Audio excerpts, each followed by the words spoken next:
If I was to stand here and tell you that this was it, this was the end of your journey, would you have any regrets? Would you feel that you'd made the impact that you were here to make? This is a question that I had to face not just once, but twice.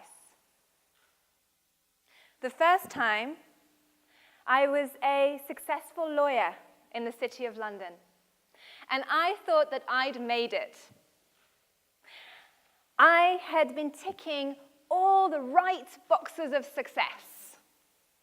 I had the great job. My law firm was so prestigious that it was called a Magic Circle law firm.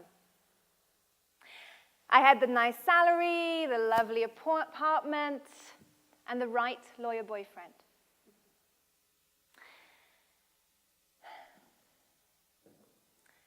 So why was it that underneath it all, I thought that something was missing? My dirty secret was that every day going into work, I wanted to cry, and I didn't even know why. And so I would sit on the top of the double-decker London red bus, and I would dig my nails into my hand to stop myself from sobbing. Little did I know that I was at a pivotal moment. This was my wake-up call. This was calling me back to who I really was, what I was here to do, and that difference that only I could make. Luckily for me, it all came tumbling down.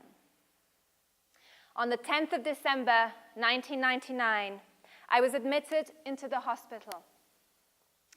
As a result of a major infection, I was left hardly able to walk, able to stay awake only 3 hours a day, and in constant pain.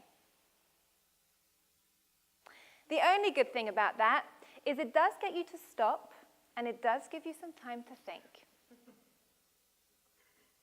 Especially when the doctors turned around, and they said, "Louise, we don't actually think you're going to get better.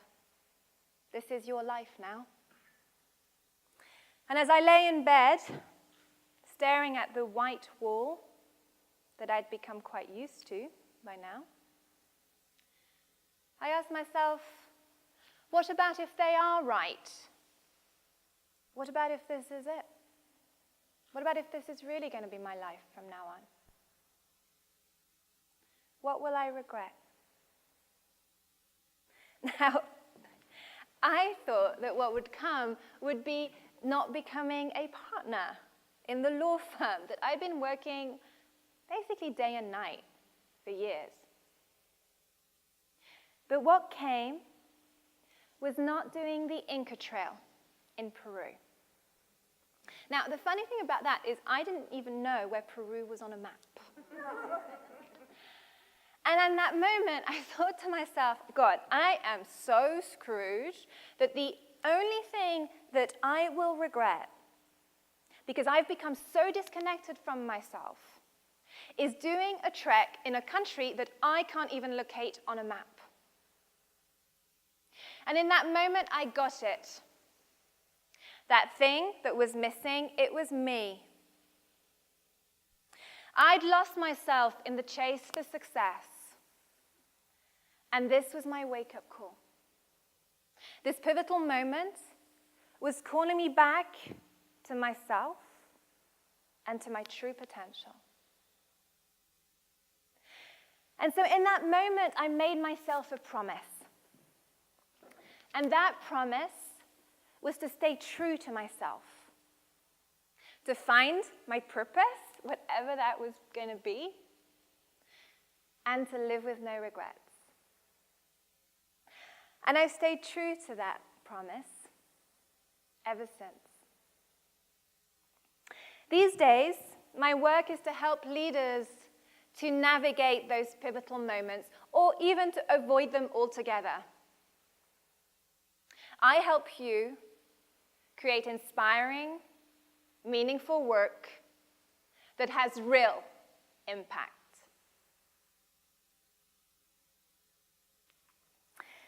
So let me show you a little bit more about how that works. In order to navigate pivotal moments, you need to understand what they are and how they work. So let me take you back on a journey. And I want to take you back in time, back to your childhood. And I want you to remember when you were a child, what did you used to love to play at? What were your favorite games when nobody was looking and you could just go and play?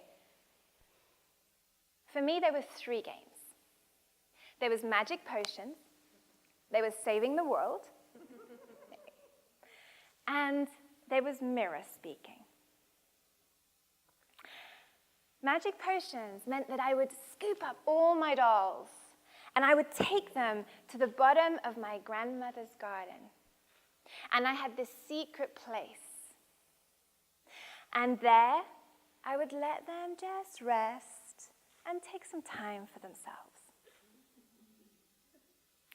And I would feed them these strange mixtures of gravel, pine needles, and violet water.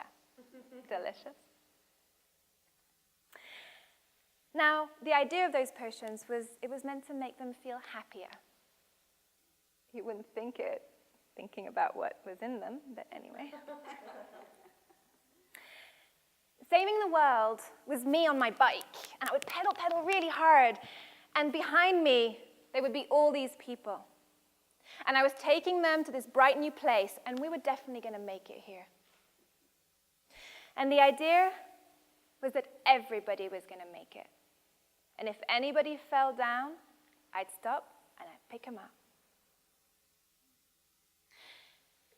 Mirror speaking, okay, I'm going to own up to this. I spent hours in my bedroom speaking to audiences and listening to the sound of my own voice. Now, you might think that, this was just child play and childish games. But what I've learned is that when we're little, we're actually playing our true potential, and we're playing that purpose and that difference that we're here to make. And that's because we're just in that natural flow, and we're not worried about what people are going to think. And so I played retreat time, transformational leadership, and inspirational speaking, because that's what I'm here to do. And so I'd like you to think about, what did you used to play at? And what does that tell you about the difference that you're here to make? Now, you might be sitting there and say, God, I don't know. Oh, it was cowboy and Indians. What the heck? It's got to do with anything. Okay. Now, what I've learned is that one of the problems is that we forget. And the reason we forget is that we encounter the world, and what it says to us is that in order to be happy, you have to chase success. You can't just be you have to be on that chase and that race to the top. And so what we do is that we start to forget. The only problem with all of that is that it doesn't work to just chase external success in order to be happy. And that's where pivotal moments come in. They're here to remind us that we're not here to race to the top. We're here to rise to greatness. What we're really here to do is to bring our true self and to contribute that into the world. And so those pivotal moments, they're our wake-up call. They're saying, hey, stop. Remember what you're really here to do. Remember what is your true potential, and start daring to express that. And so I want you to think for a minute. Under all that success and in all that success that you've been accumulating, do you have that nagging feeling that something's missing? That something's not quite right? And what are you doing with that feeling? Are you doing the whole nail thing? Or are you listening? And what about if that nagging feeling was actually the call of your true potential and the true impact that you're meant to have in the world? What would you do then?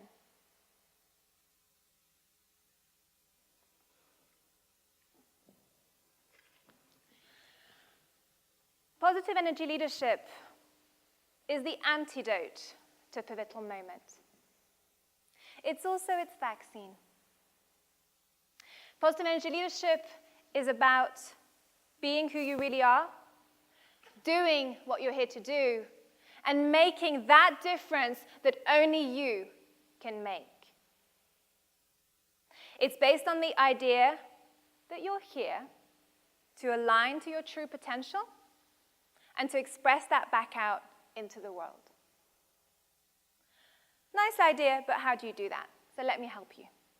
There's 3 steps. The first step is about being in flow.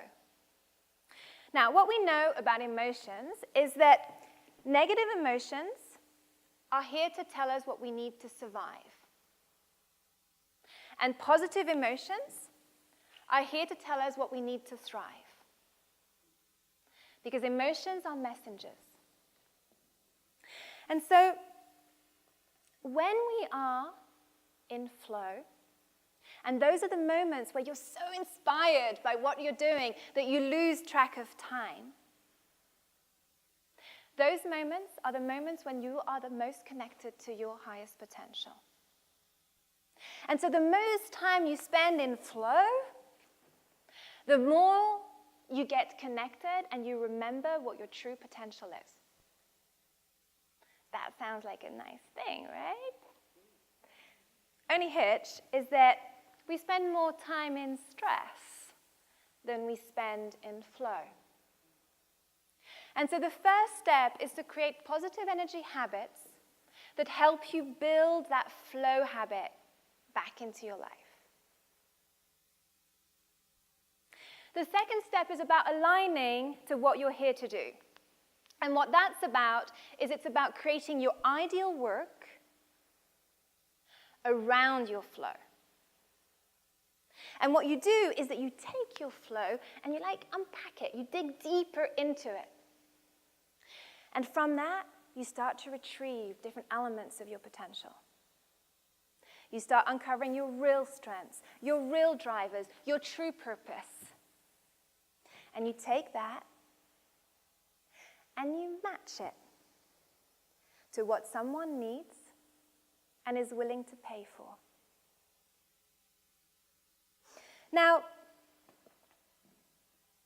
I don't know about you, but I've heard a lot of people say this. If you want to make a living, you need to fit in.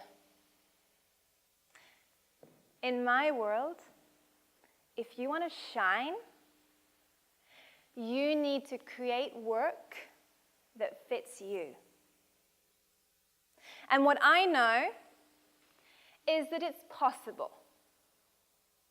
It does take quite a bit of creativity and a hell of a lot of courage. And that takes me to the third step. And the third step is all about transforming the world by being uniquely yourself and making that difference that only you can make. And what that's about is it's about catalyzing flow in your relationships. You see, from a young age, we're told and we learn that in order to survive, we have to adapt. And so instead of being in flow, what we do is we start to play roles. Be perfect. Be strong. Please others. Now, The only problem with that is that if flow is the inner compass to our true potential, what that actually means is that we are hardly ever in our true potential in our relationships, nor in the world. And I think that's an issue. And so, in the third step, what we learn is the tools to be able to really show up as ourselves, no matter what, no matter where. And we learn how to create flow together. Now, I'd like you to imagine a world where we are expressing and catalyzing each other's flow and highest potential every day in our relationships. Imagine what could we create then?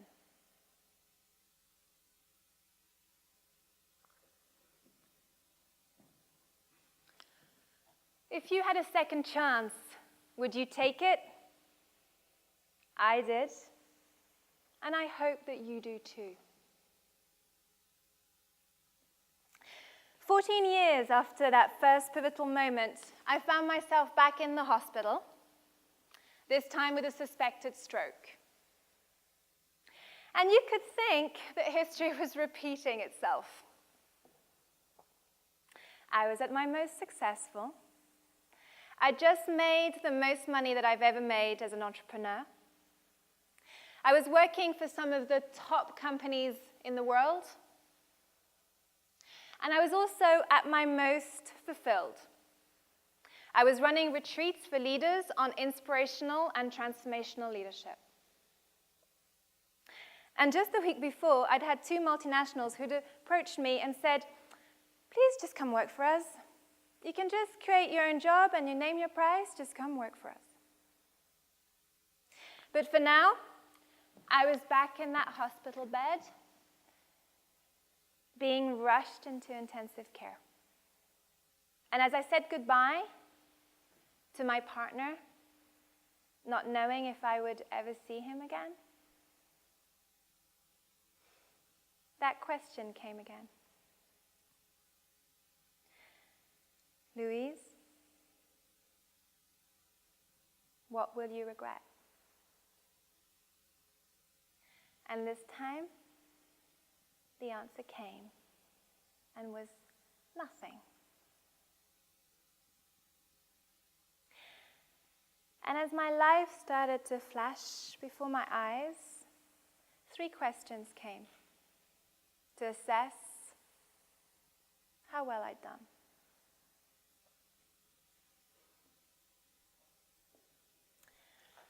The first question was,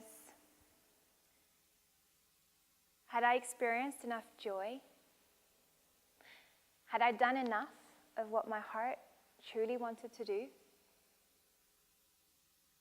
The second question was I at peace? Did I contribute enough of my true self? The third was, did I love enough?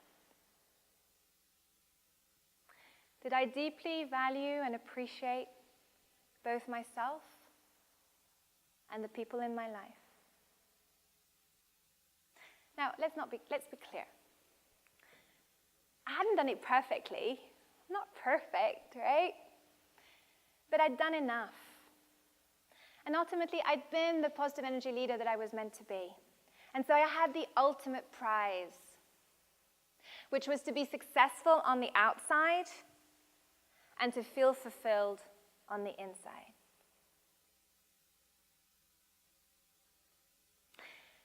And so, my question to you is, what will you choose? I have seen so many people chasing success and ending up feeling lost, dissatisfied, exhausted, empty. And so what I'd like to suggest is, please choose the right kind of success. Please become the positive energy leaders that you are meant to be. I believe that we are a turning point in terms of human evolution. We are being called to create a sustainable world where we all flourish. And that starts with you. Each one of you has a role to play in that.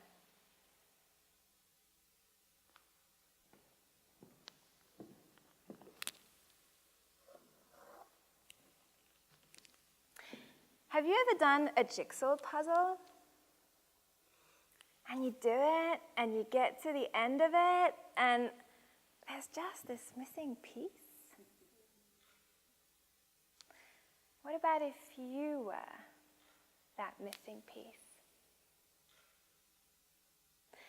You see, I believe that each one of you is an essential piece of this jigsaw. You all have the potential to be an evolution leader that makes things better. And so what I would like you to do is, on your chairs, you should have a piece of jigsaw. And I would like you to take that piece, and with a pen, I would like you to write on the back of it the answer to this question.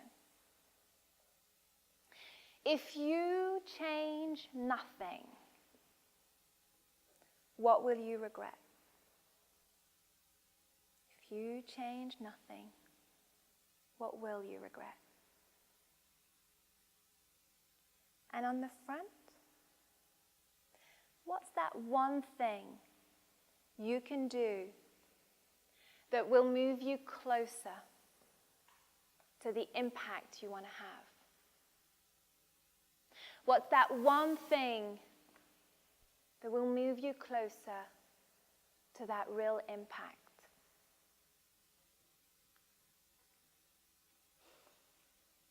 And so this is what I would like to leave you with. Meaningful work and positive impact.